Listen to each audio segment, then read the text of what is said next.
হযরতে আবু দারদা রাদিয়াল্লাহু তাআলা আনহু বলেন, আন আবি দারদা রাদিয়াল্লাহু তাআলা আনহু ক্বালা ক্বালা রাসূলুল্লাহ সাল্লাল্লাহু আলাইহি ওয়াসাল্লাম হুব্বুকা শাইয়ুমি ওয়া ইউসিম। আমার নবী ডাক দিয়া বলে, সাহাবীরা রে, ও সাহাবীরা, যে যারে ভালোবাসে ওই ভালোবাসার ব্যক্তির দোষ তার চোখে কোনোদিন লাগবে না। ওই ভালোবাসার ব্যক্তির দোষ খুঁজা থেকে আমার আল্লাহ তার দৃষ্টি অন্ধ বানায়া দেবে। যারে ভালোবাসা হয় তার দোষ তার চোখে লাগবেই না। হুব্বুকা শাইয়ুমি, আমার আল্লাহ তারে অন্ধ বানায়া দেবে।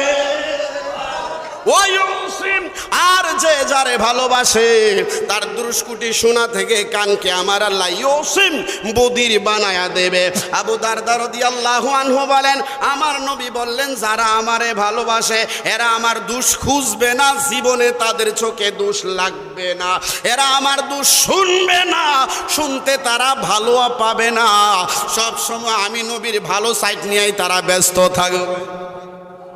আর জোরে বলেন সুবহানাল্লাহ। এটার প্রমাণ বাস্তব দুনিয়া আছে, এখানে যারা আছে প্রত্যেকেই তার প্রমাণ।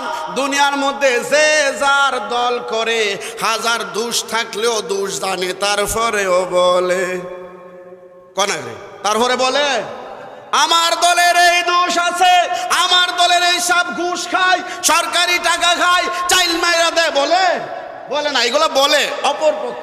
কোন পক্ষ? অপর পক্ষ। কেন বলে না নিজের দলের কথা? এই দল আমি করি, এই দলকে আমি ভালোবাসি, এই জন্য এই দলের দোষটা বললে আমার কাছে ভালো লাগে না। এটার প্রমাণ তো আপনি হয়ে গেলেন, আমি হয়ে গেলাম। ঠিক নবীকে আমরা যারা ভালোবাসবো, আল্লাহর কসম করে বলি, আল্লাহর কসম করে বলি, আল্লাহর কসম করে বলি, নবীর দোষ তার চিন্তার মধ্যে আসবে না। কারণ কেন আসবে না? নবীর দোষ থেকে তার চোখ আল্লাহ অন্ধ বানায় দেবে। নবীর দোষ তার চিন্তার মধ্যে আসবে না, তার কানে শুনবে না।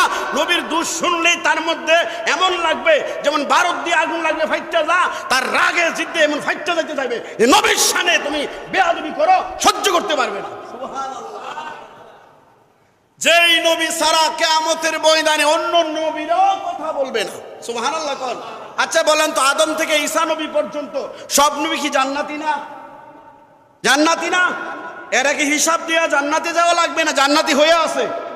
আরো জোরে বলেন, হিসাব দিয়া না, নবীদেরকে আল্লাহ যখন বানাইছে তখনই জান্নাতি। নবীরা কখনোই জাহান্নামে যাবে না। বলেন, নবীরা কখনোই জাহান্নামে যাবে না। তাহলে নবীরা পর্যন্ত জান্নাত হালাল।